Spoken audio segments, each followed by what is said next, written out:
Good afternoon, instructors. Okay, so as we know, there's going to be a giant slideshow coming up, the holiday extravaganza, and it's going to be very exciting and very fun, and it's just going to be a whole lot of joyous events celebrating art, which is wonderful. And so in the meantime, our duties are to create a slideshow for our whole art department, and in the meantime, letting the students have works that best represents them.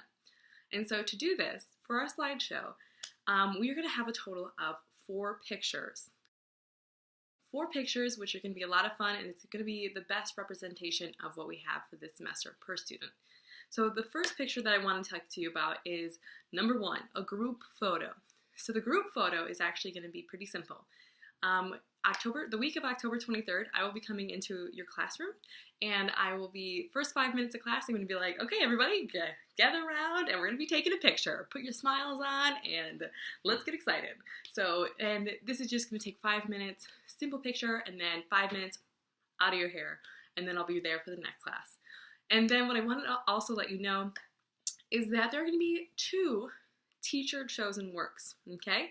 So 2 teacher-chosen works, this means that you're going to choose the best work that the student has created. Maybe it's going to be the most improved work that they've had. Maybe it's going to be the piece that you think is going to be the student most proud of. That was a little tongue twister. So again, what you think best represents that student. So it could be best work, what they're most proud of, and it could be the most improved work. But it's your choice, and so you get to take 2 pictures that student will be represented by. And then finally, it's going to be the student chosen work. And this one's going to be a lot of fun because the student actually gets to choose their favorite work and actually get, and then it's photographed with it, smiling faces and everything like that. So they get the choice of their final work. So the things with this last one is that it can get tricky because we're going to be sending these pictures home with them. So as an instructor, please remind your students to be sure to save your work, keep it in a safe space, maybe create a portfolio for them to put their work in so that when they get home, they can put that work right in, save it. In total, 1 group photo, 2 teacher-chosen works, and then finally 1 student-chosen work. And this will be all-encompassing of our art semester, and I think it's going to be beautiful and a lot of fun. And I'm very excited to put this slideshow together, and I can't wait to see what everyone is creating in the classroom. All right, so here's part 2 and how we're going to be taking this video or take these pictures.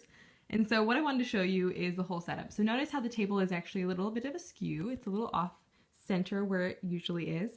And what I wanted to show you is that I actually have some markings where to actually place the table. This is to get the best lighting so that we don't have any shadows when we take the picture, and just the best place for the table that I found.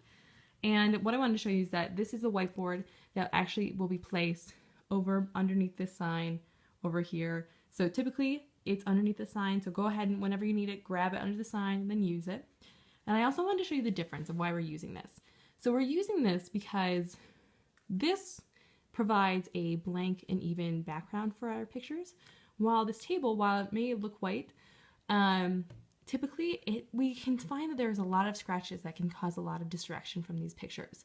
And so the white helps reflect some more light, and it also allows for us to have a very even background.